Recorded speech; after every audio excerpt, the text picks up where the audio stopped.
Yo, what up, K5 family? I'm going to be quickly going over how I did this dash cam and rear dash cam setup.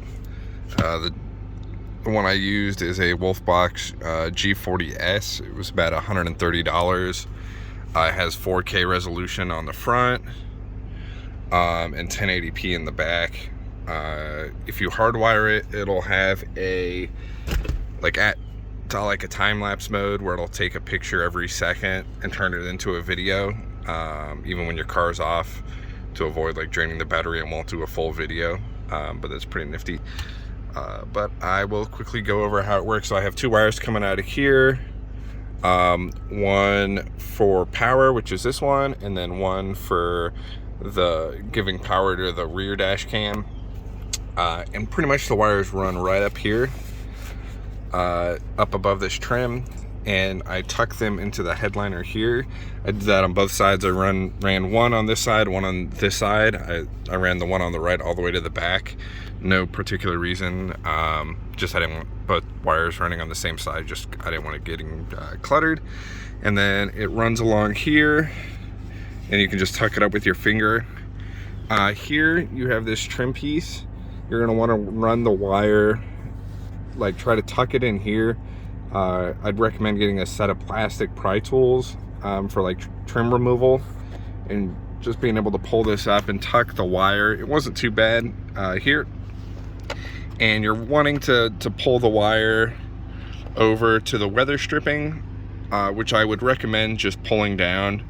It'll feel pretty hard to pull down, but it'll come off. I'd recommend doing that, especially for the wire you're going to run to the back.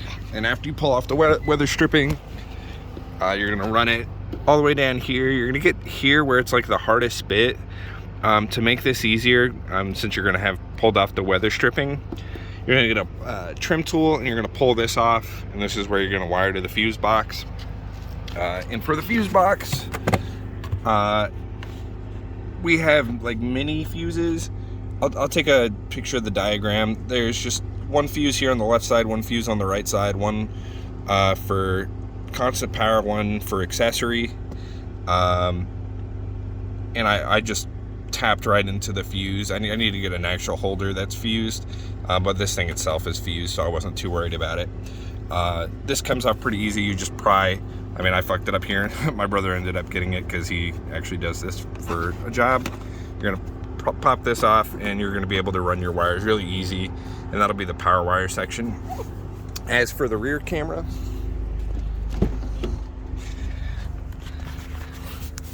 so I have my camera mounted right here, right by the third brake light. You're going to want to pop these three tabs. There's three tabs here. It's hard to see. There's one here, and one there. And it's going to let the headliner pull down just a little bit. You're going to run the wires up here, right around here. Or you can, I mean, if you could pull it across here, it doesn't have to go all the way along here. Again, you're going to want to pull this weather stripping down all the way from the front to the, or all the way from the back to the front. Don't need to pull any of this trim off. You'll be able to tuck it here. I did this on the other side, but it'll be the same thing. You pull the stripping down, run it again, and once again you'll run it here, up along, and over to here. And that should be it. The weather stripping comes down pretty easily and goes back pretty securely.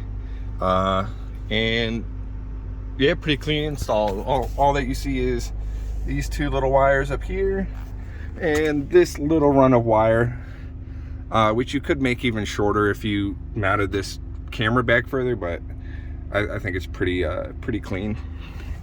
And for any extra wire, I'd recommend tucking it here in the back, because it's harder to hide all that wire as you get further forward.